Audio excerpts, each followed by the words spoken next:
আশ্চর্যজনকভাবে সবাইকে চমক উঠিয়ে ওসমান মির্জা ছেলের আনন্দে সামিল হলেন, কদম মেলানোর চেষ্টা করলেন। মুহূর্তে হইচই বেড়ে গেল। চেনা পরিচিত অনেকেই হাসাহাসির পাশাপাশি নাচলেনও।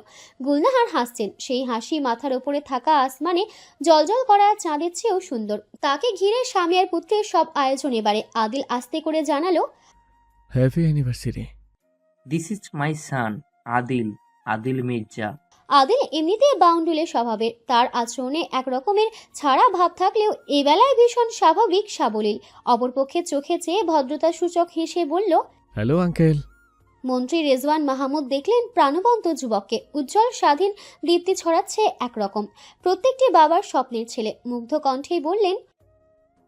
রেজওয়ান তাকালেন ওসমানের দিকে, বললেন, ওকে নিয়ে এসো বাসায়। ওসমান শুধু হাসলেন, উত্তর করলেন না। করিম পাশে ছিলেন। তার দুটো ছেলে মেয়ে এসেছে। ছেলেটা আদিলের চেয়ে 2 বছরের বড়, মেয়েটা আদিলের বয়সী নয়নতারা। দুটোকেই আদিল চেনে, বাড়িতে মাঝে মধ্যে আসা যাওয়া হয় ওদের। না তেমন পছন্দ আর নাই বা অপছন্দ। করিম বললেন, যাও আদিলের সাথে আশপাশটা ঘুরে দেখো। আদিল ওদের সাথে নিয়ে হাঁটছে, কথাবার্তা বলছে না। নয়নতারায় আলাপ তুলল, এবার এসএসসি দেবে তো তুমি আদিল? আদিল ফিরে তাকালো না, জবাবে বলল, দেরি করে ভর্তি হওয়াতে এই অবস্থা, না হয় কলেজে থাকতে না এখন। আদিল হাসলো শুধু। মা ভক্ত সে ছোটবেলায় নাকি মায়ের আঁচল ছেড়ে কোথাও যেতে চাইতো না, কান্নাকাটি জুড়ত। গুলনাহার ছেলের কান্না সহ্যই করতে পারতেন না, তাই তো হোম টিউশনই দেওয়া হয়েছে। অবশেষে যখন নার্সারিতে ভর্তি করানো হলো, ছেলে আর নার্সারিতে থাকার বয়সই ছিল না। তারপরেও ছেলেকে 0 থেকেই পড়িয়েছে গুলনাহার। আদিলের আইকিউ ভালো, পড়াশোনায় সে চমৎকার, পাশাপাশি ভালো গিটার সে বাজাতে পারে, কণ্ঠও দারুণ। নয়নতারা বলে, একটা গান গাইবে গিটার বাজিয়ে? আদিল এবারে বিরক্ত হচ্ছে। ওসমান নিজের ছেলেকে ভালোভাবেই চেনেন, তাই তো এই সময়ে ডাকলেন। এরই বুঝি অপেক্ষায় ছিল আদিল। তাকে আর পায়কে কেটে পড়েছে ওখান থেকে। গুলনাহার সোফায় বসেছে। সোফাটা বসানো হয়েছে এক সাইড করে। অনুষ্ঠান শেষের পথে, খাওয়া দাওয়া হচ্ছে এখন। আদিল বসেছে মায়ের গা ঘেঁষে, আঁচলে চোখ মুখ মুছে ক্লান্ত গলায় বলল, মাথা ব্যথা করছে মা। গুলনাহার মুহূর্তে চিন্তিত হলেন। আদিলের এলোমেলো চুল গুছিয়ে কপাল ডলতে ডলতে আওড়ালেন, এত দৌড়ঝাঁপ করলে মাথা ব্যথা হবে না? এক দণ্ড যদি শান্তিতে থাকো তুমি। আদিল গাল ফোলালো, দৌড়ঝাঁপ? সিরিয়াসলি মা? তোমার জন্য সারপ্রাইজ ছিল। গুলনাহার মুহূর্তে নিজেকে শুধরে নিলেন।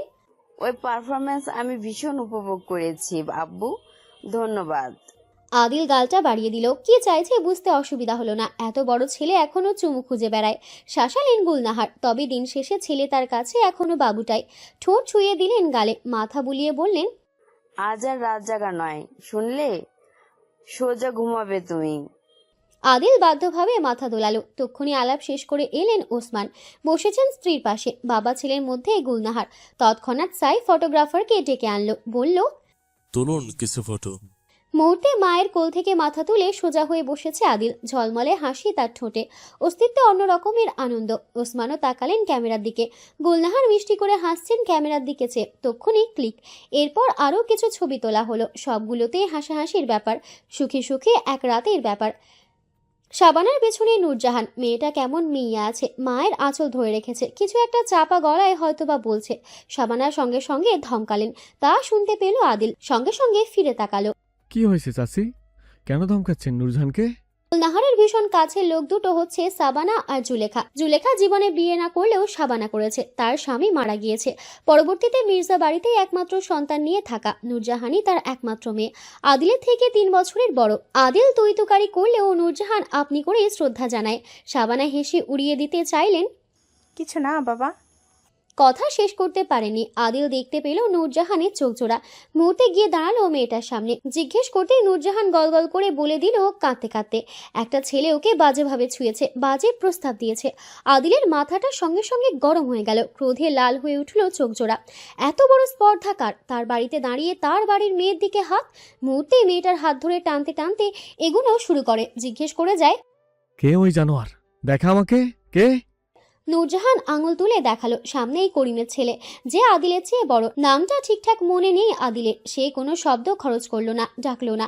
সোজা এগিয়ে গিয়ে আচমকা ছেলেটাকে কাঁধে তুলে আছাড় মারলো প্রাঙ্গণে সাজিয়ে রাখা কাঁচের টেবিলের ওপরে। কাঁচ ভেঙে ছেলেটা পড়লো ছাঁটা ঘাসের ওপর উবুর হয়ে।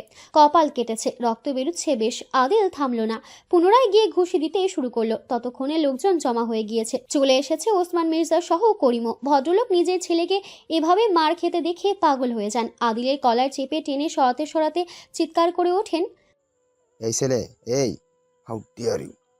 আমার ছেলেকে এমনভাবে মারার সাহস কোথায় পাও?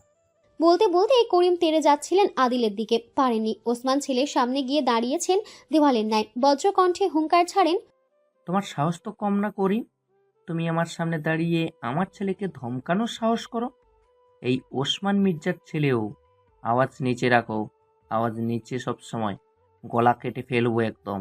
করিম শান্ত হলেন এতে, তবে রাগ দমে না। রক্তাক্ত ছেলেকে দেখিয়ে তিনি হিসিয়ে ওঠেন, এভাবে আমার ছেলেকে কেন মারলা? এর জবাবদিহিতা দাও ওসমান। কেন দেব না? আমার ছেলে এভাবেই মারবে না। রিজন আছে, ভয়ঙ্কর রিজন। ওসমান তাকালেন ছেলের দিকে। আদিল তখনও সাপের মতো ফুসফুস করছে রক্তাক্ত ছেলেটার দিকে চেয়ে, যেন আরও মারবে। ওসমান শুধালেন, কি হয়েছে? আমাকে না জানিয়ে এসবে জড়ালে কেন? পাপা, এই জানোয়ার নুরজানকে ব্যাড টাচ করেছে, খারাপ প্রস্তাব দিয়েছে। করিম চমকে ওঠেন প্রথমে। ছেলের খারাপ স্বভাব সম্পর্কে তিনি অবগত, তাই অবিশ্বাসের প্রশ্নই আসে না। পরপরই দেখতে পেয়েছেন মেয়েটাকে, কাজের লোকের মেয়ে, চিনেছেন, তাই আর অত মাথা ঘামালেন না। বললেন, একটা কাজের লোকের মেয়ের জন্য এমন ব্যবহার! আর অমন একটা মেয়েকে আমার ছেলে এসব বলবে ভাবলেই বা কিভাবে? ওই মেয়ে মিথ্যা বলছে না, তার কি গ্যারান্টি আছে? ওসমান শব্দ করে হাসেন, বলেন, কাজের মেয়ে হয়েও এই বাড়ির মেয়ে, আমার মেয়ে। করিম, সিসিটিভি দেখাবো সবাইকে। মুহূর্তে তটস্থ হলেন ভদ্রলোক। ছেকে কাইকই করে উঠতে চাচ্ছে। ওসমান স্পষ্ট করে বললেন, এক্ষুনি তোর ওই কুলাঙ্গার ছেলেকে নিয়ে বেরিয়ে যা, না হলে আমি কার্স দিয়ে ধাক্কা দিয়ে বের করাবো। করিমের চোখজোড়া অপমানে লাল হয়ে এলো। এক পলক শক্ত চোখে চেয়ে নিজের ছেলে মেয়ে গার্ডসদের নিয়ে করিম পেরিয়ে গেলেন। ওসমান নিজের ছেলের কাজ চাপড়ে তাকালেন নূরজাহানের দিকে। তক্ষুনি এসে দাঁড়িয়েছেন গুলনাহার। ওসমান স্ত্রীকে বললেন, যাও, মেয়েটাকে নিয়ে ভেতরে যাও।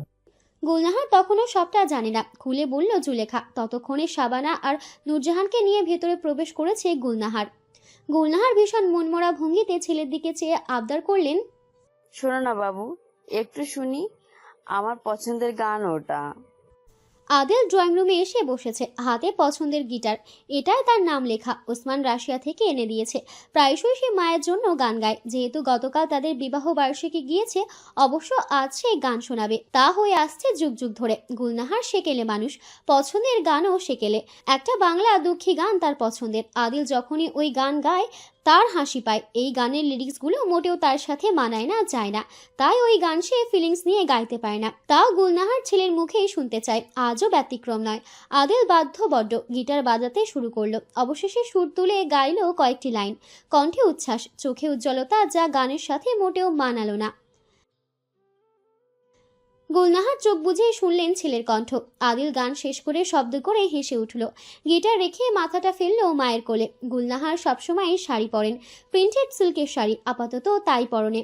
মায়ের ঘ্রাণ নাকে নিয়ে আদিল চোখ বুঝলো, জিজ্ঞেস করলো, পাপা কোথায়? ফেরুনি এখনো? এই তো আর কিছুদিন, কাজকর্ম ছেড়ে তো দিচ্ছেন ধীরে সুস্থে। ভাবছি সে ফ্রি হলে ভ্যাকেশনে যাব। আদিল চটপট বলল, সুইজারল্যান্ড যাব। আপত্তি নেই গুলনাহারের। ঘড়ির কাঁটায় দেখলেন রাত হয়েছে। ওসমান ফিরবে বলে ছেলের মাথা সোফায় রেখে রান্নাঘরের দিকে গেলেন। শাবানা জুলেখা সাহায্য করছে ডাইনিং সাজাতে। সাইফ আসাদের কণ্ঠ শুনে উঠে বসলো আদিল। ওসমান প্রশ্ন করেছে। আদিল চেঁচালো, আচ্ছা চাচ্ছ, আজকে আমি কি পেয়েছি জানো? আসাদ বরাবরই চমৎকার শ্রোতা আদিলের। জবাব সঙ্গে সঙ্গে দিল উচ্ছ্বাসের সাথে, কি পেয়েছেন বাবা? একটা হোয়াইট হেয়ার। টি শার্টের পকেট থেকে আদিল একটা সাদা চুল বের করে সবার সামনে ধরল, যেন জাদুঘরে রাখা কোনো খনি। ওসমানের চেহারায় মেঘ জমল। ইদানিং তার চুলের ভাঁজে দু একটা সাদা চুল দেখা যাচ্ছে, যা ওসমান তুলে ফেলতেন। আসাদ ঠোঁটে ঠোঁট টিপে ধরল। সাইফের অবস্থা তেমন একটা ভালো না, মুখ লাল হয়ে গিয়েছে হাসি আটকাতে গিয়ে। ওসমান গর্জে উঠলেন, ননসেন্স আদিল। আদিল ওই চুল সবার সম্মুখে ধরে রেখে ঘোষণা দিয়ে উঠল, এখনো মামাকে দেখা হয়নি। তার তো জানা উচিত তার স্বামী বুড়ো হয়ে যাচ্ছে। মুহূর্তে তেলে বেগুনে জ্বলে উঠলেন ওসমান। তাড়া দিলেন ছেলেকে ধরে আচ্ছা রকম কান মলবেন। সে সুযোগ আদিল দেয়নি, সে পালাতে ব্যস্ত। পুরো ড্রয়িং রুমে চক্কর কেটে রান্নাঘরে ঢুকেছে। ব্যস্ত হয়ে পেছন পেছন প্রবেশ করেছে ওসমানও। গুলনাহার মুরগির মাংসটা গরম করতে বসিয়েছেন। শাবানা, জুলেখা আলগোছে এক কোণে দাঁড়িয়ে হাসছে। আদিল লুকিয়েছে মায়ের পেছনে। ওসমান ছেলেকে ধরতে চাইলেন, বাদ সাধলেন গুলনাহার। তিনি বিরক্ত, আবার হাসছেনও। করছেন কি? বাচ্চার সাথে বাচ্চামি? বলতে বলতে কোমরের আঁচল ছাড়িয়ে শাবানাকে বললেন, মুরগিটা পরিবেশন কর, আমি আসছি। গুলনাহার চোখ রাঙালেন ফের স্বামীর দিকে।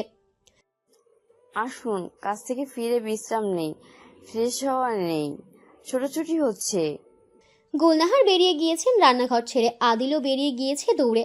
ওসমান ধমকাতেও পারলেন না ছেলেকে। রুমে এসে দেখলেন গুলনাহার ট্রাউজার টি শার্ট বের করে দিয়েছে। পৃথিবীর সব ক্লান্তি মুহূর্তে জমল ওসমানের শরীরে। গায়ের পোশাক খুলে ঝাঁপিয়ে পড়ল বিছানায়। ক্লান্ত কণ্ঠে বললেন, মাথাটা ব্যথা করছে, মালিশ করে দাও তো।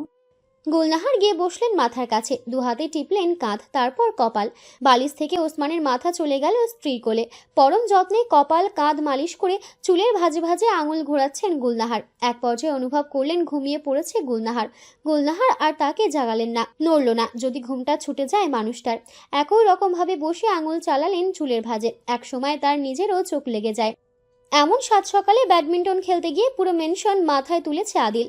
তার আশেপাশে শান্ত, এলেন আছে। দুজনাই আদিলের ছোট, এখনো চেহারায় বাচ্চা বাচ্চা ভাব। ওদের এখনো বডিগার্ডদের ট্রেনিং চলছে।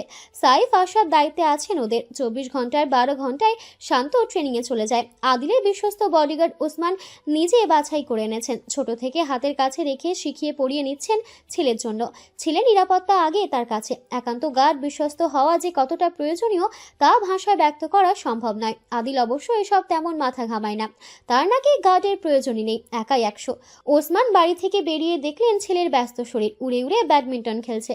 গার্ড বাড়ির কাজের লোক দিয়ে প্রাঙ্গণ ভরে আছে। সবাই খেলা দেখছে ভীষণ আগ্রহের সাথে। আদিল চেঁচামেচি করছে, শান্ত, ইউ ইডিয়েট, জোরে মার। শান্ত কাঁদো কাঁদো গলায় বলল, যদি মুখে লাগে আপনার। বিচ্ছুর ঘরে বিচ্ছু তুই, মার দেখি কত শক্তি তোর।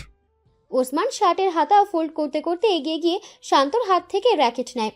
শাটলকক ছুঁড়ে র্যাকেট দিয়ে মেরে অপর পাশে মারেন। আদিল সতর্ক হয়েছে বেশ। আগের উড়োউড়ি ভাবটা নেই, মনোযোগের সাথে খেলছে এখন। ছেলের অমন সতর্ক হাবভাব ভালোই উপভোগ করছেন ওসমান। হাসছে সাইফ আসাদও। মিনিট 10 টানা শাটলকক হাওয়াতেই আছে। দুজনার পাল্টা আক্রমণ চলছে। এক পর্যায়ের স্বেচ্ছায় হার মানলেন ওসমান। বোঝালেন তিনি এই পর্যায়ে আর মারতে পারেননি। আদিল হইচই ফেলে লাফিয়ে উঠল। তার অট্টহাসির আওয়াজ ভেসে বেড়াচ্ছে ম্যানশন জুড়ে। ছেলের হাস্যোজ্জ্বল ওই চেহারার জন্য এমন সহস্র পরাজয় খুশি মনে ওসমান মেনে নেবেন।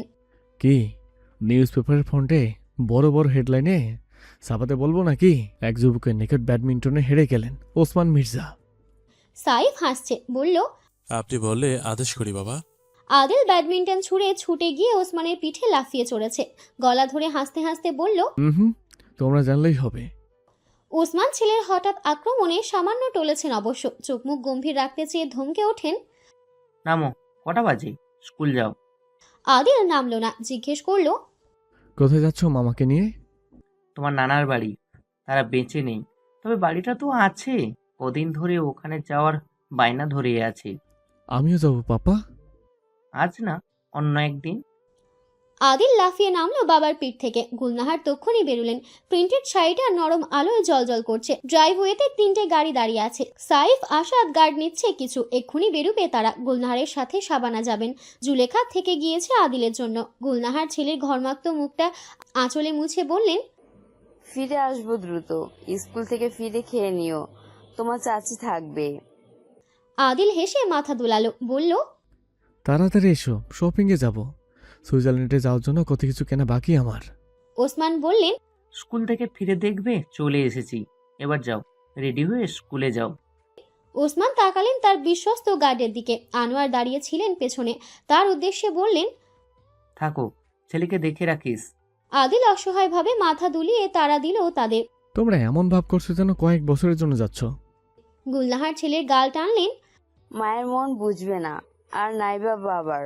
সন্তানের ছায়া আশেপাশে না থাকলে চিন্তা হয়। আদিল হঠাৎ নুইয়ে মায়ের গালে ঠোঁট ছুঁয়ে দিল। বুঝেছি, সাবধানে থাকবো। হাসলেন গুলনাহার, কদম বাড়ালেন গাড়ির দিকে। ওসমান গাড়িতে উঠে বসার আগে ফিরে তাকালেন হঠাৎ। আদিল তখনও দুয়ারের সিঁড়িতে দাঁড়িয়ে হাসছিল। ওসমান গলা তুলে বললেন, আব্বাজান, এদিক ওদিক যাওয়া নয় আজ। স্কুল থেকে সোজা বাড়িতে, মনে থাকবে? আদিল হাত তুলে সালাম ঠুকল। ইয়েস বস, মনে থাকবে। হেসে ফেললেন গুলনাহার। সবাইকে আরেকবার সতর্ক করে অবশেষে উঠে বসলেন। গাড়ি তিনটে ধীরে সুস্থে বেরিয়ে গেল ম্যানশন থেকে। আদিল লাফিয়ে কয়েক কদম সিঁড়ি বেয়ে ঢুকলো ভেতরে। কোনো রকমের স্কুলের সাদা শার্ট, ব্ল্যাক প্যান্ট, টাই পরে কাঁধে ব্যাগ ছড়িয়ে পাউরুটি মুখে নিয়েই বেরিয়ে এসেছে। পেছনে জুলেখা অনুনয় করে গেলেন আরেকটু খাওয়ার জন্য। কথা শুনল না আদিল, গাড়িতে উঠে বসলো। তার সাথেই শান্ত এলেন আর আনোয়ার যাচ্ছে। অতীত চলমান।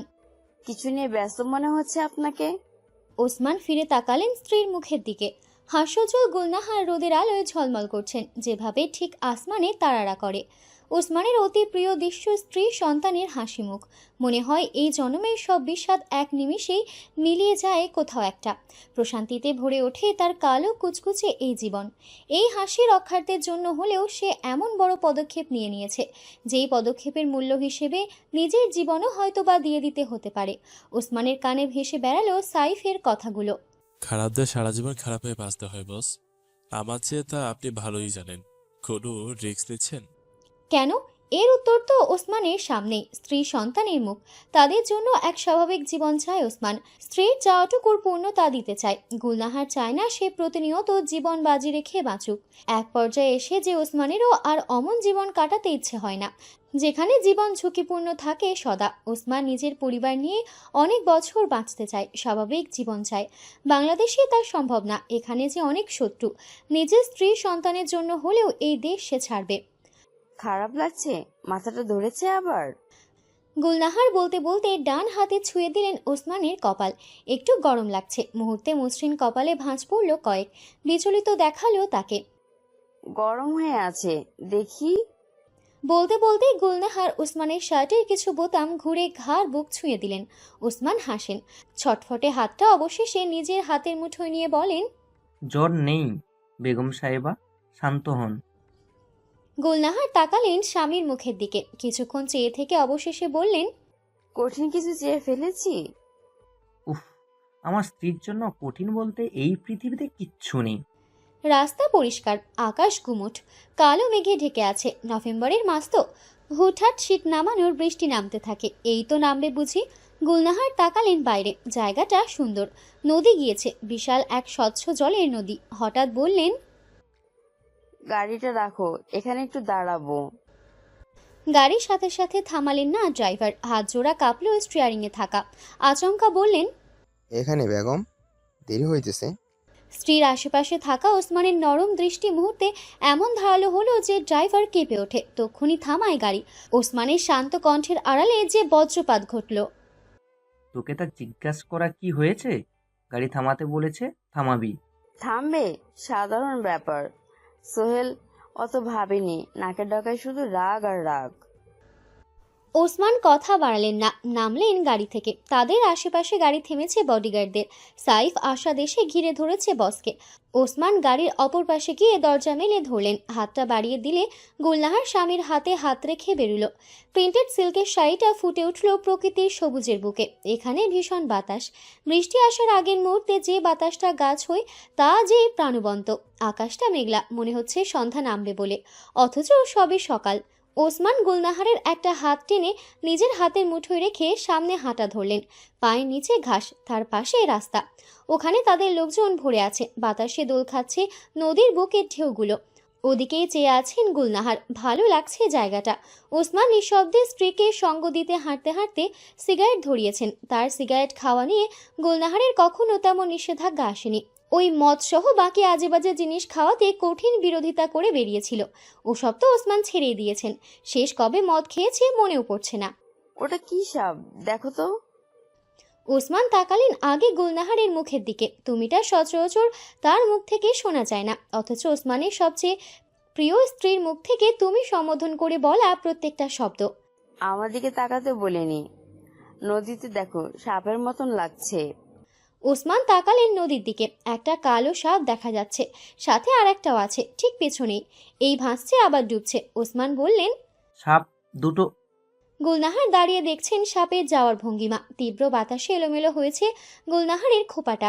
সামনে চলে এসেছে অবাধ্য কিছু চুল। চোখের সামনে ঘুটঘুট করায় তা সিগারেট ধরা হাত দিয়ে সরিয়ে দিলেন। কানের পেছনে গুজে দিয়ে পুনরায় হাত টেনে এগুতে থাকলেন সামনে। গুলনাহার বাধ্যভাবে এগুলো তালে তালে। বললেন, পোশাকের মধ্যে শাড়ি সবচেয়ে কমপ্লিকেটেড, সবচেয়ে বিরক্তিকর। ওসমান সিগারেট ঠোঁটে চেপে মাথাটা ঘুরিয়ে তাকালেন। তাই? আর আমি এই কমপ্লিকেটেড বিরক্তিকর শাড়ি এক ভদ্রলোকের জন্য এক জনম ধরে পরে গেলাম, দিনের 24টা ঘন্টা। ওসমান মুচকি হাসি হাসলেন। সব জেনেও বলেন, কেন? আপনাকে কিন্তু পোস্ট করা হয়নি বেগম সাহেবা। গুলনাহার অন্যদিকে চেয়ে আছেন। ভালোবাসি যে, ফেঁসে গেছি। তার পছন্দ শাড়ি পরিহিত আমাকে, আর আমার তাকে। ওসমানের দৃষ্টি গাঢ় হয়ে এলো। মনে হলো আকাশের কালো মেঘেরা চোখের ভেতরে বাসা বেঁধেছে। কণ্ঠ খাদে নামালো। আমার তো কিছু না পড়া তোমাকেও পছন্দ। গুলনাহারের উজ্জ্বল মুখটা রক্তিম হয়ে গেল চোখের পলকে। চোখ রাঙিয়ে তাকালেন। ধূসর মণি জোড়ায় যেন আকাশ সমান বিরক্তি। ছি, অসভ্য। ওসমান মৃদু আওয়াজে হেসে ফেলেন। তারা অনেকটা পথ হেঁটেছে। এতক্ষণ যাবৎ গাড়িগুলো তাদের অনুসরণ করছিল। এ যাত্রায় ফের গাড়িতে উঠে বসলেন। গাড়ি চলছে ফের। গুলনাহার পথের জন্য কফি এনেছে ওসমানের জন্য। ওসমান চা খান না, একটু কফি খেলে খায়। খাওয়া দাওয়ার প্রতি আগ্রহ কম বরাবরই। অন্যদিকে গুলনাহার চা ভক্ত। চা কফি দুটোই এনেছেন ফ্লাক্সে। শাবানাকে বলতেই শাবানা ট্রাভেল ব্যাগ থেকে বের করে দিল দুটো মগের সাথে। স্বামীর হাতে কফির মগ ধরিয়ে দিয়ে নিজে চায়ের কাপে চুমুক বসালেন। ওসমান কফির মগে চুমুক বসাতে বসাতে হাতের ফাইলে চোখ বুলোচ্ছে। হঠাৎ সাইফ আসাদের গাড়িটা সোজা চলে এলো সামনে। সাইফ চোখ রাঙালো, কণ্ঠ হিমালয় ছুঁয়েছে। এই, এটা কোন রাস্তা? কোন দিকে যাচ্ছিস? ড্রাইভার সিটে বসা সোহেল গাড়ি থামালো না, তবে ওর হাতটা গোপনে কাঁপলেও সামান্য। মুখে চেনা পরিচিত সেই হাসি। শর্টকাট, রাস্তা একটা ক্লিয়ার। ওসমান তাকাতেই সোহেলের কপালে ঘাম জমলো। ওসমান বললেন, শর্টকাট লাগবে না। সোহেল আর কথা বাড়ানোর সাহস পেল না। চলল মেইন রোড দিয়ে। তার চোখে অস্বস্তি, যা লক্ষ্য করা অসম্ভব প্রায়। গুলনাহারের বাবা বাড়িতে পৌঁছাতে আধ ঘন্টা লেগেছে আরও। বাড়িটা ফাঁকা, কেউ থাকে না। গুলনাহার ফাঁকা বাড়িটা ঘুরে ফিরে দেখছেন। ঘন্টা দুয়েক ওখানেই ছিলেন। ওসমান পাশে পাশে ছিল পুরোটা সময়। ছেলেটা ফিরেছে কিনা সকালে খেয়েছে বলে মনে হয় না। আমি পাশে না থাকলে খাওয়া দাওয়া করতে চায় না, এত অনীহা করে। গাড়ি মাত্রই বেরিয়েছে ফেরার উদ্দেশ্যে। ওসমান পুরো বেলা আজ স্ত্রীর নামে লিখে দেবেন। এরপরে কদিন ব্যস্ত থাকবেন, তারপরই তো তারা সুইজারল্যান্ডে যাবেন। ওটার কাজ তো এখনও চলমান, সপ্তাহখানেক এখনও লাগবে। স্ত্রীর চিন্তিত কণ্ঠ শুনতেই চোখে ভাসল ছেলের হাস্যোজ্জ্বল মুখ। বললেন, ফিরে একসাথে লাঞ্চ করব, খাইয়ে দিও। গুলনাহার হাসছিলেন। পেছনে থাকা সাইদদের গাড়ি ছুটে এলো সামনে। নির্দেশ করল উচ্চকণ্ঠে, গাড়ি ঘোড়া। ওসমান সতর্ক হলেন। বুঝলেন তারা আক্রমণের শিকার হয়েছেন। তবে এ সময় সোহেল গাড়ি থামালো না। ভাব করলো ও কিছুই শুনতে পায়নি। গাড়ি সোজা টেনে নিয়ে বামে ঢুকিয়েছে। পেছনে ছুটছে বডিগার্ডদের গাড়িগুলো। ওসমানের হাত চলল সাথে সাথে। সোহেলকে আজ অদ্ভুত লেগেছে। তার চোখের ভুল নয়, তবে মুহূর্তে প্যান্টের পেছনে গুজে রাখা পিস্তল বের করে ধরলেন সোহেলের কপালে। গর্জে উঠলেন, গাড়ি থামা। গুলনাহার হতভম্ব হয়ে পড়েছেন। ইতিমধ্যে উভয় দিকে সহস্র গাড়ি তাদের গাড়িগুলোকে ঘিরে ধরেছে। সোহেলও গাড়ি থামিয়েছে। গুলির শব্দে কম্পন সৃষ্টি হলো মুহূর্তে। ওসমান বেরোতে চাইলেই গুলনাহার হাত টেনে ধরল স্বামীর। সুন্দর মুখখানা আতঙ্কে এইটুকুন হয়ে আছে, কাঁপছে ঠোঁট। বের হবেন না?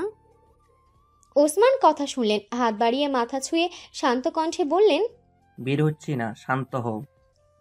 গুলনাহারও সব কানে শুনলেন না। দুহাতে আষ্টে পিষ্টে জড়িয়ে ধরেছে ওসমানের কোমর। এক চুলো নড়তে দিচ্ছে না। গুলির আওয়াজ ভেসে আসছে। সাইফ আসাদের কণ্ঠ শোনা যাচ্ছে। পরিস্থিতি বাজে বুঝতে পারলেন ওসমান। ড্রাইভিং সিটে সোহেল নাই, কখন বেরিয়ে গিয়েছে। বিশ্বাসঘাতকতা করা হয়েছে বুঝতে আর বাকি নেই। মুহূর্তে নিজে ড্রাইভিং সিটে গিয়ে বসলেন। গাড়ি স্টার্ট করতে গিয়ে বুঝলেন গাড়ি বসে গেছে, টায়ার পাঞ্চার হয়েছে, সম্ভবত পেট্রোলও শেষ। ওসমান কাঁচ নামিয়ে তাকালেন বাইরে। সঙ্গে সঙ্গে গুলির ঝড় বইল তার ছায়ার দিকে, দ্রুত মাথাটা ভেতরে আনলেন। গুলনাহার চিৎকার করে ওঠেন। ওসমান পাল্টা গুলি ছুঁড়েছেন। সাইদদের গাড়ির টায়ারও পাংচার, বসে আছে মাটিতে। এই যে সাজানো গোছানো হামলা, তা বেশ পরিষ্কার। পরিস্থিতি বাজে বুঝে ক্রমশ ওসমানের হৃৎপিণ্ড লাফাতে শুরু করলো। ওসমান তাকালেন গুলনাহারের ভয়ার্ত মুখের দিকে। শাবানা ইতিমধ্যে পেছনে গিয়ে গুলনাহারকে আড়াল করে রাখতে চাচ্ছেন। তাদের গাড়ির পাশে এসে থেমেছে আর একটা গাড়ি। ওখানে আসাদ। চোখ মুখ স্বাভাবিক নেই, চোখ লাল। বস, আপনি এই গাড়িতে বেগমকে নিয়ে উঠে বসুন। আপনি বের হন। ওসমান নিজের লোক ফেলে পালাবে না, এ তো অসম্ভব। তিনি ফিরে তাকিয়ে আদেশ ছুড়লেন, শাবানা, তোর বেগমকে নিয়ে গাড়িতে উঠে বস। আসাদ, তোর দায়িত্ব সই সালামত বাড়ি পৌঁছানো। চিৎকার করে উঠলেন গুলনাহার। আমি কোথাও যাচ্ছি না, তোমাকে রেখে আমি কোথাও যাচ্ছি না। ওসমানের রাগ হলো, ধমকালেন। গুলনাহার, কথা শোনো আমার, যাও। গুলনাহার উল্টো এলোমেলো শাড়ি সামলে পেছন থেকে সামনে এসে বসলেন ওসমানের ঠিক পাশে। আসাদ চেঁচালো, বস, আপনি উঠে আসুন বেগমকে নিয়ে। বস বস। পেছন থেকে গাড়ি দিয়ে সজোরে আক্রমণ করা হলে হেলে দুলে ওঠে গাড়ি দুটো। ওসমান এক হাতে স্ত্রীকে আগলে নেয় বুকে, অন্য হাতটা জানালা দিয়ে বের করে গুলি ছোড়েন। ওদিকে আসাদ সাইফও সামনে গুলি ছুড়ে যাচ্ছে। গুলনাহার কাঁদছেন, কাঁদতে কাঁদতে আওড়ান, ছেলেটা অপেক্ষা করছে, আমার সাথে চলো না প্লিজ। ওসমান তাকালেন আসাদের মুখের দিকে। আক্রমণ সামলে যাচ্ছে সমানে। সাইফকে দেখাই যাচ্ছে না, পেছনে ওরা। সবাইকে চারিপাশ থেকে ঘিরে ধরেছে। তাদের রেখে ওসমান যেতে পারবেন না। ফিরে তাকালেন স্ত্রীর কান্নারত মুখের দিকে। হঠাৎ মাথাটা নুয়ে ঠোঁট ছোঁয়ালেন কপালে। অনুরোধের সুরে বললেন, যাও, আমি ফিরবো। তুমি আগে ফেরো, আমি আসছি। গুলনাহার আজ আর শান্ত বুদ্ধিমতী নারীটি নেই। সে বাচ্চাদের মতো আষ্টে পিষ্টে জড়িয়ে ধরেছে ওসমানকে। বারবার বলে যাচ্ছেন, আমার ছেলে, আমি কোথাও যাচ্ছি না। চোখ বুঝলেন ওসমান। হঠাৎ চিৎকারের শব্দ শোনা গেল। আসাদ চিৎকার করছে। সাইব, সাইব। ওসমান চমকে ওঠেন। জানালা দিয়ে ফিরে তাকাতেই বুক কেঁপে ওঠে। কয়েকটা বুলেটের আঘাতপ্রাপ্ত সাইফ রক্তাক্ত হয়ে পড়েছে মাটিতে। ওসমান আর্তনাদ করে ওঠেন। সাইব, সাইব। ওসমান আর বসে থাকতে পারলেন না। গুলনাহারকে গাড়িতে লক করে বেরিয়ে পড়েছেন। বেরিয়েছে আসাদ সহ বাকিরাও। সাইফ পড়ে আছে, বুকে 3টা গুলি, মুখ দিয়ে রক্ত বেরোচ্ছে। ওসমানের হাত কাঁপে। সাইব। সাইফ চোখ বোঝার আগে শুধু ডাকতে পারল, বস। ব্যাস, চোখ বুজে ফেলল চিরতরে। ওসমান নিহত বাঘের মতো গর্জে ওঠে, সাইব, সাইব, মাই বয়, সাইব। ওসমান দুহাতে তুলে নেয় রক্তাক্ত ছেলেটাকে। ওকে নিয়ে গাড়িতে তুলতে চান। এর আগেই গাড়িগুলো থেকে বেরিয়ে আসে আক্রমণকারীরা। তাদের হাতে বড় বড় অস্ত্র। সমানে গুলি ছুটছে, পাল্টা গুলি ছুটছে আসাদ। ও দুচোখ টকটকে লাল। গুলি ছোড়া ও চোখ দিয়ে এক ফোঁটা জল গড়িয়ে পড়ল গাল বেয়ে। ওসমান সাইফকে গাড়িতে তুলেছেন কেবলই। নিজের দিকে গুলি আসতে দেখে সরতেই গুলিটা গাড়িতে লাগলো।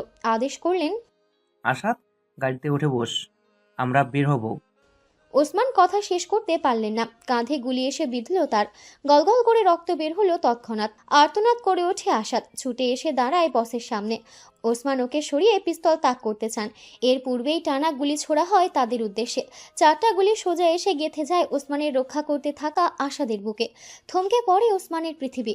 সামনে দাঁড়ানো হিমালয়ের মতো শরীরটা এক নিমিষে ঢুলে পড়ে ফ্লোরে। ওসমান চিৎকার করে ওঠেন, আসাদ। আসাদের চোখ বুজে যাচ্ছে। শেষ নিঃশ্বাস ত্যাগ করার আগে বড় ভাইয়ের চেয়েও গুরুত্বপূর্ণ মানুষটার মুখটা দেখে শুধু বলতে পারল, বস, বেগমকে নিয়ে পালান। অপেক্ষায়।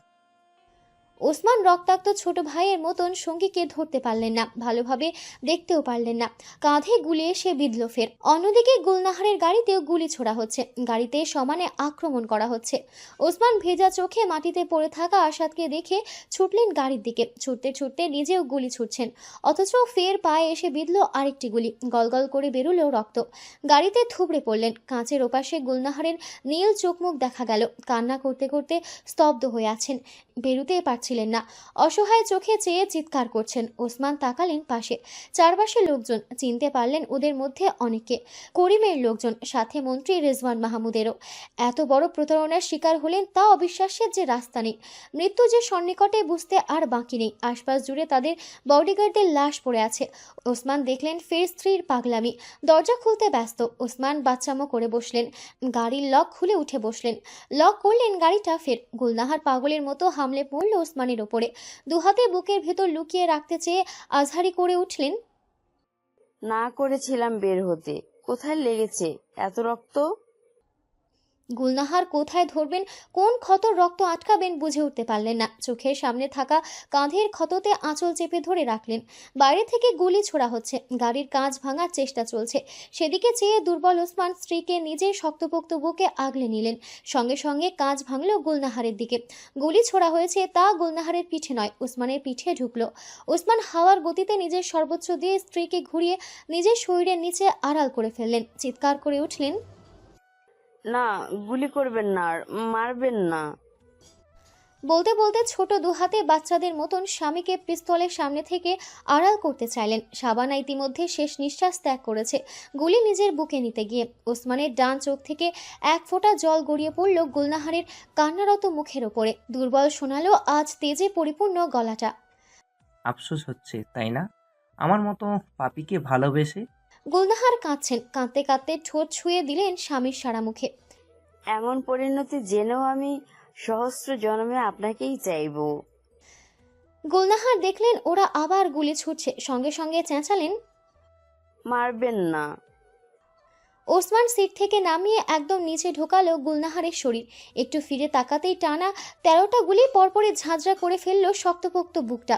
রক্তে ভেসে গেল চারিপাশটা। গুলনাহার পাগলের মতো চিৎকার করে ওঠেন। ঢুলে পড়া শরীরটা দুহাতে আগলে নিয়ে গিয়ে সমানে ডাকেন, ওই ওসমান, আদিলের বা। ওসমান শেষ নিঃশ্বাস অব্দি স্ত্রীকে আগলে রাখতে চাইলেন, অথচ পরপর দুটো গুলি এসে বিঁধল গুলনাহারের বুকে। গুলনাহার অত শক্তপোক্ত কেউ না, দুর্বল একজন। এক মুহূর্তে স্বামীকে আগলে রাখতে চাওয়া হাত দুটো ধীরে ধীরে সারা জীবনের জন্য স্তব্ধ হয়ে গেল। চোখ বোঝার আগে শুধু তার মৃদুস্বর শোনা গেল, ওসমান, আমাদের ছেলে, আমার আদিল। গুলনাহারের চোখ দুটো বুজে গেল সারা জীবনের জন্য। নিহত সিংহের মতন ওসমান হাউমাউ করে কাঁদতেও পারলেন না। নিজের চোখ দুটো বুজে আসার আগে শুধু দেখলেন স্ত্রীর মৃত মুখটা। ওসমানের বন্ধ হয়ে যাওয়া চোখের পাতায় ভাসল স্ত্রীর আর একমাত্র সন্তানের হাস্যোজ্জ্বল মুখ। মনে মনে এখনও কানে ভাসছে, পাপা, পাপা। ওসমানের বন্ধ চোখজোড়া থেকে অনবরত জল গড়িয়ে যাচ্ছে। ফরগিভ মি বাবা। ধীরে ধীরে চিরতরে স্তব্ধ হলো ওসমান মির্জার হৃৎপিণ্ড। মৃত্যুর সময়টুকু জুড়ে শুধু এই জীবনের সুন্দর মুহূর্তগুলো চোখের পাতায় রাজ করল। ইংলিশ মিডিয়াম হাই স্কুল থেকে বেরিয়েছে গাড়িটা। পেছনের সিটে বসে সামনের সিটে দুপা রেখে আধশোয়া হয়ে বসে আছে আদিল। আপেলে দাঁত বসিয়ে তাকালো বাইরে। ঝুম বৃষ্টি নামছে ঘণ্টাখানেক যাবৎ। কেমন দমবন্ধকর আবহাওয়া আজ। মেঘের গর্জনে কাঁপছে গোটা শহর। আদিল আওড়ালো, মাম্মা, পাপা ফিরছে কিনা? আনোয়ার হাত ঘড়ির দিকে চেয়ে বুলিয়ে বললেন, ফেরার কথা এতক্ষণে? আদিল গলাটায় ঢিল করে আধ খাওয়া আপেলটা সিটের ওপর ফেলে দিল। খেতে ইচ্ছে করছে না আর, বলল, কাজ নামাতে চাচ্ছ? ভালো লাগছে না। আনোয়ার কাঁচ নামালেন। ঠান্ডা বাতাস এসে ছুঁয়ে দিচ্ছে। গাড়িটা ক্রমশ বাড়ির উদ্দেশ্যে এগোচ্ছে। আদিল সোজা হয়ে বসল, মাথাটা দুপাশে নাড়িয়ে বলল, মামাকে বলো চুল টেনে দিতে, মাথা ব্যথা করছে হঠাৎ। আনোয়ার হাসলেন। আদিল হঠাৎ জিজ্ঞেস করল, আমরা সুইজারল্যান্ড যাচ্ছি চাচু, সাথে যাবেন তো? আনোয়ার হেসে বলেন, আপনারা ঘুরে আসুন বাবা। শান্ত সামনে থেকে উঁকি দিয়ে বলল, আমি যাচ্ছি, সাথে বস। এলেনও পাশ থেকে সুরে সুর মেলালো, আমিও যাচ্ছি। আদিল হাসলো শব্দ করে। ঝুঁকে শান্ত আর এলেনের মাথায় মেরে বলল, তোরা তো বাধ্য হয়ে যাবে, তোদের ছেড়ে গেলে আমি কেলাবো কাদের? গাড়ি এলাকায় প্রবেশ করেছে। বৃষ্টির মধ্যেও এক হট্টগোল লক্ষ্য করা যাচ্ছে। এমন বৃষ্টির মধ্যে এত লোকজন কোথায় যাচ্ছে আদিল তেমন গ্রাহ্য করল না, কিন্তু আনোয়ারের চোখমুখ সতর্ক হলো। তিনি কাঁচ নামিয়ে তাকালেন বাইরে। কেমন যেন আশপাশটা। সবাই যাচ্ছে কোথায়? ম্যানশনের কাছাকাছি আসতেই দেখা গেল ম্যানশনের সামনে এই বৃষ্টির মধ্যে লোকজনের ঢেউ। পুরো দরজা আটকে আছে। কান্নার শব্দ কানে আসতেই আদিল শটাং হয়ে গেছে। গাড়ি দেখে লোকজন চেপে দাঁড়িয়েছে। ড্রাইভার গাড়ি থামাতেও পারেনি। আদিল চলন্ত গাড়ি থেকে নেমে গেছে। আনোয়ার গাড়ি থামাতে বলে নিজেও নেমে গেল। নামলো শান্ত এলেনো। স্কুল ড্রেস পরনে আদিল মুহূর্তে জবজবে ভিজে গিয়েছে। তাকে দেখে সামনে থেকে সবাই সরে যাচ্ছে, রাস্তা দিচ্ছে। আদিল প্রথমে হাঁটছিল, পরপর দৌড়ালো পাগলের মতন। কেউ যেন খামচে ধরেছে তার হৃৎপিণ্ড। বাড়ির কাজের লোকদের কান্নার আওয়াজ, বৃষ্টির ধ্বনি ছেপে শোনা যাচ্ছে স্পষ্ট। আদিলের ছটফট পাজোরা থামলো ম্যানশনের সামনে আসতেই। পুরো প্রাঙ্গণ জুড়ে খাটিয়ে রাখা। সবার সামনে দুটো খাটিয়া পাশাপাশি রাখা, সাদা কাপড়ে ঢাকা, রক্তে ভেসে গেছে সাদা কাপড়টা। এক মুহূর্তে বাতাসে সরে গেল মুখের ওপর থেকে সাদা কাপড়টা। ওসমান মির্জার শক্তপোক্ত মুখটা নীল হয়ে আছেন, রক্তে একটা গাল ভাসা। আদিলের পেছন থেকে আনোয়ার চিৎকার করে ছুটে গিয়েছেন। ওদের আগমনে কান্নার গতি বাড়ল। শান্ত এলেনও খাটিয়ার পাশে গিয়ে চিৎকার করছে, অথচ আদিল নড়ল না। গুলনাহারের সুন্দর মুখখানা দেখা গেল কাপড় সরতেই। সকালের হাস্যজ্জ্বল মুখটা এখন স্তম্ভিত হয়ে আছে। আনোয়ার চিৎকার করে ডাকছেন, কাঁদছেন। এক পর্যায়ে তাকালেন পেছনে, নিস্তব্ধ আদিলকে দেখতেই তার ভেজা চোখ মুখ আরও যন্ত্রণায় ছটফট করে উঠল। ডাকলেন, আদিল। আদিলের কদম নড়ল। সে নিজের আওয়াজ বোধহয় খুঁজে পেল। কোনো প্র্যাঙ্ক হচ্ছে নাকি? আনোয়ার ডুকরে উঠলেন। নূরজাহান কাঁদছে একটা খাটিয়ে ধরে।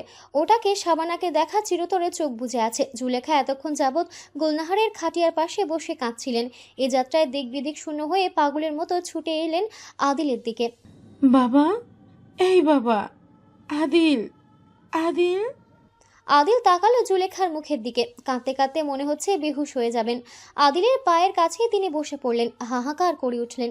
এই কি হয়ে গেল, এই কি হয়ে গেল বাবা? আমার বেগম, আমার সাহেব আর বেঁচে নেই। বাবা, আপনার মা বাবা আর বাইচা নাই। আদিলের বোধহয় সেই বাক্যে বোধ ফিরল। গর্জে উঠল সে। না, চুপ, সব চুপ। ফাজলাম হচ্ছে নাকি? আদিল দৌড়ালো, দুম করে দু হাঁটুতে বসলো খাটিয়ার সামনে। কম্পিত হাত বাড়িয়ে ঝাঁকালো শরীর। মাম্মা, পাপা। কোনো সারা শব্দ এলো না। আদিল ডাকতে ডাকতে টেনে সরালো সাদা কাপড়। সঙ্গে সঙ্গে উন্মুক্ত হলো ক্ষতবিক্ষত শরীর দুটো। ওসমানের বুকে গুলির ক্ষত দিয়ে ভর্তি। আদিল পড়ে গেল ঘাসের ওপরে। কাঁপল তার হাত, শরীর, মুখ। পরপরই হামাগুড়ি খেয়ে এগুলো। মুখ থুবড়ে পড়ল মায়ের মৃত লাশের ওপরে। এ মা, শোনো, ওঠো মা। ডাকতে আদিল পাগলের মতো এলো ওসমানের খাটিয়ার সামনে। রক্তাক্ত বুক হাতে রেখে হাউমাউ করে উঠল। পাপা, বাবা, আব্বু ওঠো না, আব্বু। বৃষ্টির আওয়াজ ছেপে ভেসে বেড়ালো আদিলের আত্মচিৎকার। আনোয়ার হাত কামড়ে কাঁদছেন, শব্দ করতে চাচ্ছেন না। আদিল পাগল হয়ে গেছে। সমানে ঝাঁকাচ্ছে ওসমানের মৃত শরীরটা। হামাগুড়ি দিয়ে আদিল ফের এলো গুলনাহারের সামনে। কম্পিত হাতে ধরল মায়ের মুখ। এই মা, এমন করতে পারো না, আমাকে ফেলে যেতে পারো না। আমার কি হবে? মজা করছো না? তোমরা আমার সঙ্গে প্র্যাঙ্ক করছো, তাই না? সারপ্রাইজ দিতে চাইছো। ওঠো, আমি নিতে পারছি না। এই আম্মা, মা, আমরা না ঘুমোতে যাব? আদিলের আর্তনাদের সামনে শান্ত এলেন, মাথা ঘাসের ওপর রেখে শব্দ করে কাঁদছে।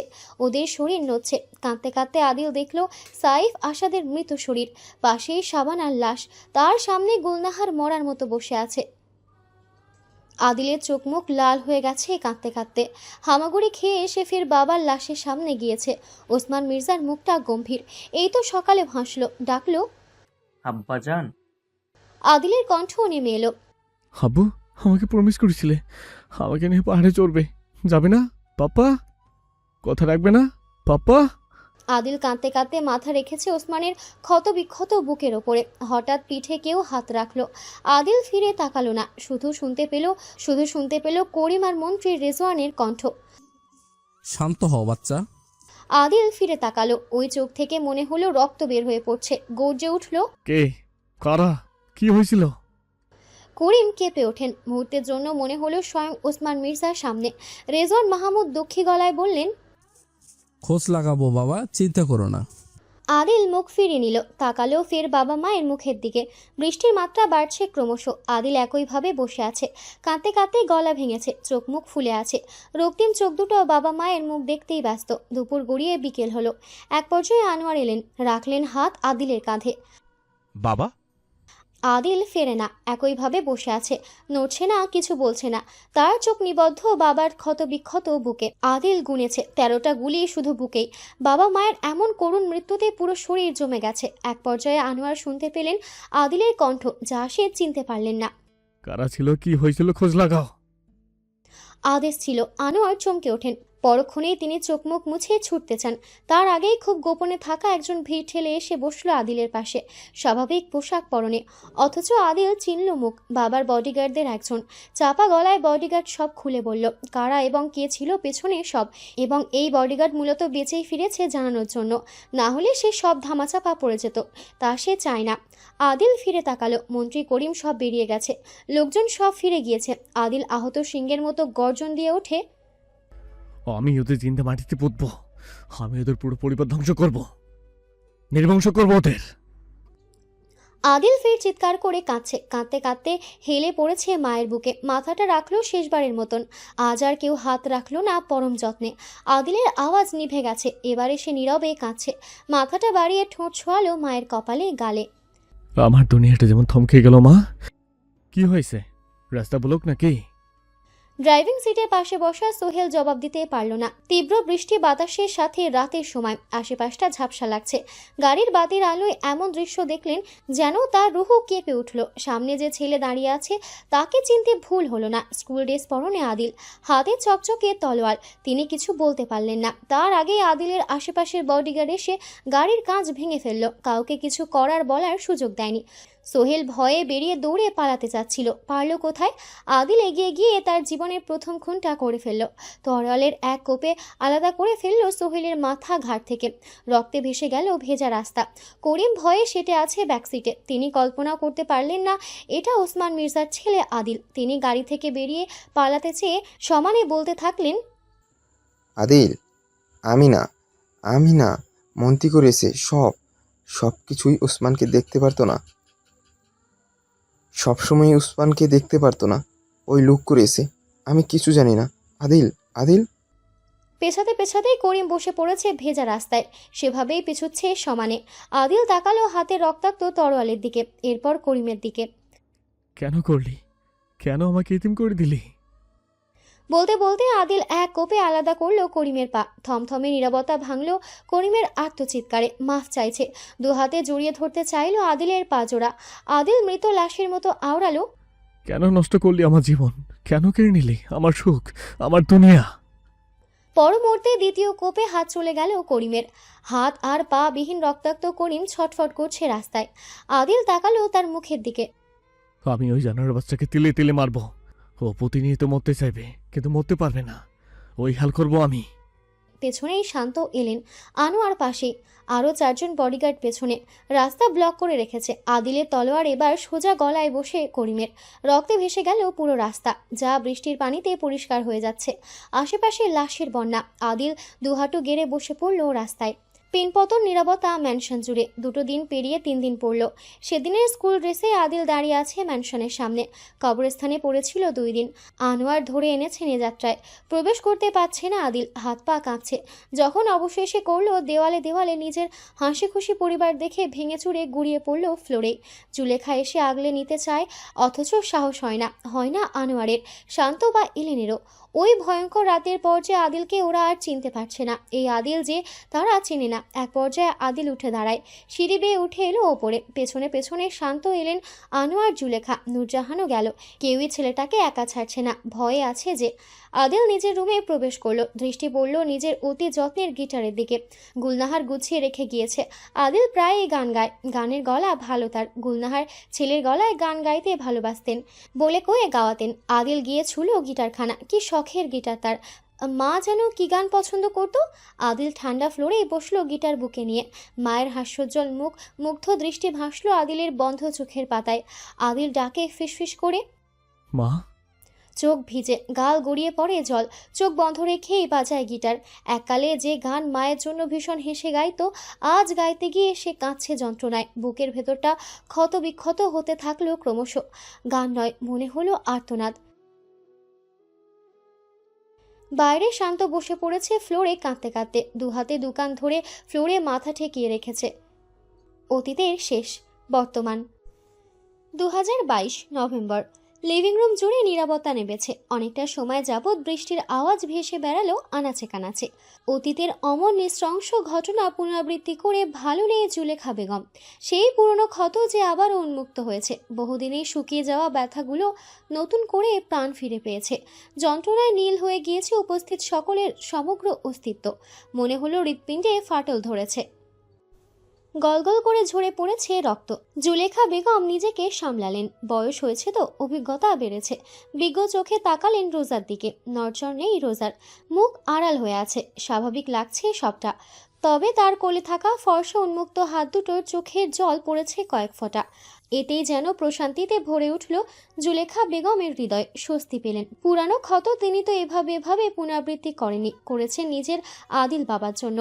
মায়া থেকেই তো ভালোবাসা জন্মায়, ভালোবাসা থেকে জন্মায় মুগ্ধতা। জুলেখা বেগম চান রোজার আদিলের জন্য মায়া জন্মাক অন্তত। ভালোবাসাটা না হয় চলে আসবে পরপরই। সম্পর্কে মায়া থাকা যে বীজ, আজীবন এই বীজ পাকাপোক্তভাবে গেঁথে রাখে দুটো সত্তাকে। মায়া মানুষকে সারা জীবন একসাথে রাখতে পারে, ভালোবাসা না পারলেও। জুলেখা বেগম হাত বাড়ালেন, ছুঁয়ে দিলেন রোজার হাতটা কাঁপছে। আঙুলগুলো মুষ্টিবদ্ধ করলো তিনি ধীরে ধীরে। জুলেখা বেগম কিছু বলবেন, এর পূর্বেই মাথা তুলে তাকায় রোজা। চোখ দুটো রক্তলাল, ফর্সা মুখে।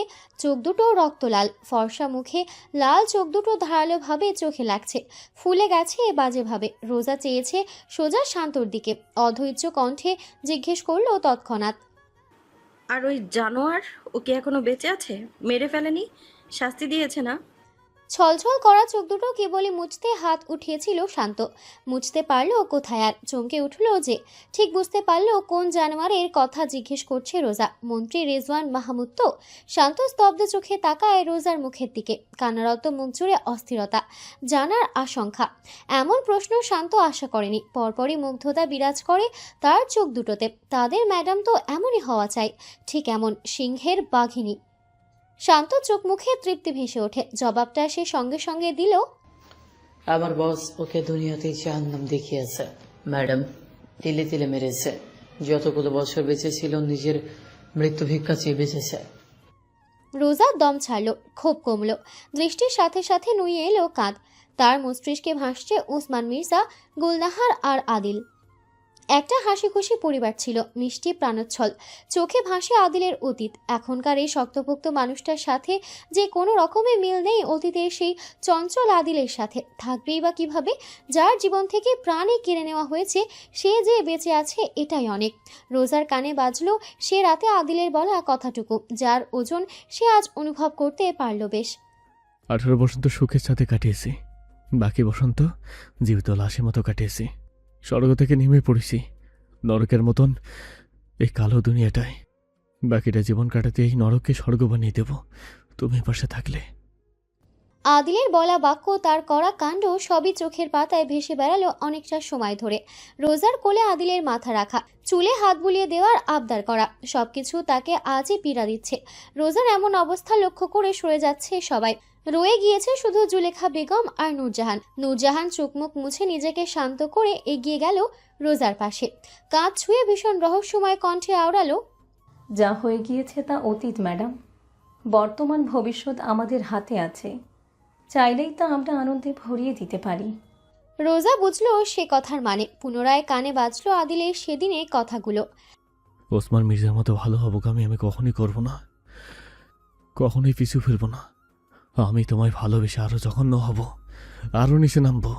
যতটা নামলে আরো শক্তিশালী হব, যতটা হলে তোমায় বুকের ভেতর নিয়ে বাকিটা জীবন সহি সালামতে কাটাতে পারবো। রোজা কোনোভাবেই নিজেকে শান্ত করতে পারছে না। দুহাতের মধ্যে মুখ গুজে ফেলল। তার কাঁধের কম্পন দেখে থমকালো নূরজাহানের বাড়ানো হাতটা। জুলেখা বেগম চোখের ইশারা করলে নূরজাহান তার সাথে সরে যায়। সময় দেয় রোজাকে শান্ত হতে। সময় পেরুলো, পেরিয়েই গেল। ম্যানশনের বিশাল দেওয়াল ঘড়িটার কাঁটা ঘুরছিল রাত দুটোয়। বাইরে তখনও প্রলয়ঙ্কারী বৃষ্টি নেমে যাচ্ছে। বৃষ্টির আওয়াজ ভেসে বেড়াচ্ছে ম্যানশন জুড়ে। কতক্ষণ পরে কারোর পায়ের শব্দ শুনলেও জানা নেই। মাথা তুলে তাকালো রোজা, চোখ ফুলে করুণ দেখাচ্ছে। জুলেখা বেগম এসে দাঁড়িয়েছেন। পেছনে নূরজাহান ট্রে হাতে দাঁড়ানো, চোখ মুখ আনন্দে চিকচিক করছে জুলেখা বেগমের। বাবা উঠেছে বৌমা? জ্বর নেমেছে? যাবে না দেখতে? স্যুপটা নিয়ে গেলে কেমন হয়? রোজা চোখ মুছে উঠে দাঁড়ালো, ইতস্তত করলো সামান্য। আয়না না দেখেও ঠিক জানেন তার চোখ মুখ ফোলা। ম্যাডাম। নূরজাহানের ডাকে সাড়া দিল রোজা। নিঃশব্দে তার হাত থেকে সুপের ট্রে নিয়ে এগুলো সিঁড়ি বেয়ে বেশ দ্রুত উঠে এলো ওপরে। পেছনে নূরজাহান হাসলেন জুলেখা বেগমও। বিড়বিড় করলেন, আমার বাবার জীবনটা আনন্দে ভরে উঠুক মাবুদ, এতটুকুই চাওয়া আমার। বেড সাইড ল্যাম্পের হলদে মৃদু আলোতে দেখা মেলে আদিল মির্জার শক্তপোক্ত বুক, কাটকাট মুখ, অস্বস্তি বিরক্তি নিয়ে টনটন করা কপাল ডোলে তাকায় আধো অন্ধকারে। আশেপাশে চেয়ে রোজাকে না দেখে কপালে ভাঁজ পড়ে কয়েক। সদ্য ঘুম ভাঙা সে শোয়া থেকে উঠে বসতে নিচ্ছিল, তক্ষুনি রুমের বাতি জ্বলে ওঠে। আদিলের চোখ বুজে আসে হঠাৎ ভারী কি আলো চোখে পড়ায়। পুনরায় যখন দরজার দিকে তাকালো, চোখ আর ফেরাতে পারল না, স্থির হয়ে রইল সামনে। রোজা এগিয়ে আসছে, পরনে আকাশি রঙের জামদানি, চুলে খোপা করা, হাতে ট্রে। সব মিলিয়ে আদিলের চোখ জোড়া ঝাপসা হয়ে গেল। পুরানো স্মৃতি ভেসে উঠল চোখের পাতায়। ছোট আদিলটা সেদিন অসুস্থ ছিল, ঠান্ডা তীব্র জ্বর। মা গুলনাহার খাবার নিয়ে ব্যস্ত হয়ে প্রবেশ করেছিলেন রুমে। ছেলেকে বুকে জড়িয়ে দু হাতে চোখ মুখ ছুঁয়ে বলে গিয়েছিলেন, আমার আব্বুর জ্বর নেমেছে। দেখি দেখি আমার সোনা বাবাটা মায়ের কথাই শোনে না। আদিল চোখ বুঝলো সাথে সাথে। মাথা চিলিক দিয়ে উঠেছে বাজেভাবে। রোজা অস্থিরভাবে তড়িঘড়ি করে প্রবেশ করে সুপের ট্রেটা টেবিলের উপর রাখলো। চটজলদি একটা বালিশ বেডের হেডবোর্ডে দিয়ে সাহায্য করলো আদিলকে হেলান দিয়ে বসার জন্য। জিজ্ঞেস করে গেল ভীষণ ব্যস্ত কণ্ঠে, খারাপ লাগছে? মাথা ব্যথা করছে? ডক্টর মুজাফরকে আসতে বলবো? আদিল চোখ মেলে তাকালো। রোজার চিন্তিত মুখখানা তার সামনে। আদিলের ধূসর মনের দৃষ্টি গাঢ় থেকে সুগভীর হতে থাকলো ক্রমশ। মনোমুগ্ধের ন্যায় শুধু বাধ্যভাবে আস্তে করে উত্তরে মাথা নাড়ালো। বোঝালো লাগছে না, তার সবসময় পরিপাটি থাকা চুলগুলো অগোছালো হয়ে কপালে পড়ে আছে। রোজা হাত বাড়িয়ে চুলগুলো সরিয়ে কপালে হাত রাখলো। উষ্ণতা মেপে স্বস্তির শ্বাস ফেলে আওড়ালো, জ্বর নেমেছে? আদিল হেডবোর্ডে হেলান দিয়ে আছে, এলোমেলো চুল কপালে পড়ে আছে। পরনের কালো সিল্কের শার্টটা পুরোপুরি খোলা, শক্তপোক্ত বুকখানা দৃশ্যমান। যেভাবে আদিল নিঃশব্দে শুধু চেয়ে দেখলো রোজার ব্যস্ত শরীর, চিন্তিত মুখ, রক্তিম চোখ। মায়ের শাড়ি চিনতে তেমন সময়ের প্রয়োজন পড়ল না তার। মায়ের এই শাড়িতে রোজাকে অদ্ভুত সুন্দর লাগছে, স্নিগ্ধ আভিজাত্যপূর্ণ। চোখ গেল টেবিলে রাখা ট্রেতে। গরম গরম চিকেন ক্লিয়ার স্যুপের বাটি, তা থেকে ধোঁয়া উঠছে। রোজা স্যুপের বাটি হাতে তুলে নিয়ে এগিয়ে এলো বেডের কাছে। চামচি দিয়ে স্যুপ নাড়তে নাড়তে বসলো বেডে। আদিল একদম পাশে। না চেয়ে এক চামচ স্যুপ তুলে আদিলের মুখের সামনে ধরে তবে এবার খেয়াল করলো আদিলের ধারালো দৃষ্টি, যা অনড়ভাবে তার মুখে নিবদ্ধ। রোজার হৃৎপিণ্ড লাফিয়ে ঝাঁপিয়ে বুঝেই গলায় চলে এলো, দম বন্ধ করে দিল। রোজা ফিরল এমনভাবে দৃষ্টি দ্রুত নামিয়ে সামান্য কেশে উঠল। আদিলের মুখের সামনে বাড়িয়ে রাখা হাতটা নামাতে চাইলে অনুভব করলো উষ্ণ রুক্ষ হাতটা শক্ত করে ধরেছে তার চামিচ ধরা হাত। একই স্থানে রেখে আদিল মাথা নোয়ালো অল্প, খেলো নিঃশব্দে। রোজা স্থির হয়ে গেল, কিছুক্ষণ থমকে রইল, তাকিয়ে থাকলো ঠিক নিজের হাতের দিকে। আদিল একটা শব্দ বলেনি এখনো পর্যন্ত, চেয়েই আছে শুধু। রোজা তাকালো, চোখে চোখ রেখে বুঝলো যা বোঝার। অন্তঃপর দৃষ্টি নুয়ে পুনরায় চামচি ভর্তি স্যুপ বাড়িয়ে ধরলো আদিলের মুখের সামনে। আদিল আগের মতোই খেলো। রোজা খাইয়ে গেল আর উপেক্ষা করলো একজোড়া ধারালো চোখের অস্তিত্ব, যা তাকে এক দৃষ্টিতে দেখে যাচ্ছে। রোজাকে ক্রমান্বয়ে অস্থির করে তুলছে। কেঁদেছো? আদিলের কণ্ঠ আরো গম্ভীর শোনালো। অসুস্থতায় কণ্ঠ বসে গেছে। এত কাছ থেকে শব্দটা ভীষণ কানে লাগলো রোজার। শিরশির করলো সর্বাঙ্গ। জবাব না পেয়ে আদিলের কণ্ঠ দৃঢ় হলো। কেন? পুনরায় চামিচ ভর্তি স্যুপ মুখের সামনে ধরে রোজা বলল, কান্না করিনি, ঠান্ডা লেগেছে। আদিল খেলো, স্যুপটুকু গিলে কিছুক্ষণ তাকিয়ে রইল শুধু। অবশেষে হাত বাড়িয়ে রোজার ফুলো চোখ ছুঁয়ে দিল। দেখলো রোজা চোখ বুজে ফেললেও আগের মতো সরে যাওয়ার চেষ্টা করছে না, তার স্পর্শ এড়াচ্ছে না। চোখ মুছে আদিলের হাতটা ঘাড়ে গিয়ে থামে। রোজার মাথা নিজের কাছে এনে ভালোভাবে দেখলো মুখখানা। রোজা চোখ খিচিয়ে বন্ধ করে ফেলেছে। সে রক্তিম চোখে নিজের ঠোঁট ছুঁয়ে আউড়ে বলল, আদিল, একটু শক্ত চুলে দাগ বসে যায়, একটু কাঁদলে চোখ ফুলে যায়। আমার ননির পুতুল কোথায় রাখবো আমি? রোজা চমকে তাকালো সঙ্গে সঙ্গে। ভীষণ কাছাকাছি তারা দুইজন। চোখে চোখ পড়তেই রোজার নিঃশ্বাস আটকে গেল গলায়, হৃৎপিণ্ড লাফাতে লাগলো। আদিল আউড়ে গেল, বুকে নাকি মাথায়? রোজা চোখের দৃষ্টি নামিয়ে ফেলে। আদিলের মুঠো হালকা হতেই সরে আসে। কিছু হয়নি এমনভাবে বাটির শেষটুকু স্যুপ খাইয়ে সে উঠে দাঁড়াতে দাঁড়াতে বলে, শরীর দুর্বল আপনার, শুয়ে পড়ুন অন্তত আজ রাতটুকুর জন্য। কার শাড়ি পরেছেন জানেন? রোজা সবে ট্রেতে বাটি রেখে হাতে তুলে নিয়েছিল। থমকালো আদিলের প্রশ্নে, ফিরে না চেয়ে জবাবে বলল, মায়ের। আদিল স্তব্ধ হয়ে গেল। রোজা আর দাঁড়ালো না। ট্রে হাতে রুম থেকে বেরিয়ে এলো দ্রুত, যেন পালাতে চাইছে। দেখলো সবাই দাঁড়িয়ে আছে সারিবদ্ধভাবে। তার বেরোনোর অপেক্ষায় বোধহয় করা হচ্ছিল। শান্ত, এলেন, ক্লান্ত আর আনোয়ার খন্দকার হুড়োহুড়ি করে ঢুকেছেন রুমের ভেতরে। তিনজনের মধ্যে কে আগে ঢুকতে পারে এক এক অদেখা যুদ্ধ হলো। শান্তর উচ্চ কণ্ঠের ডাক রোজা শুনতে পারছে। বস বস। বিপরীতে আদিলের বিশ্ববিখ্যাত জবাব। শোনা গেল? নূরজাহান রোজার হাত থেকে ট্রে নিয়ে আস্তে করে বলল, রাত হলো ম্যাডাম, আপনি তো কিচ্ছুটি খেলেন না। রোজা মাথা নাড়িয়ে বলে, খাবো না চাচি।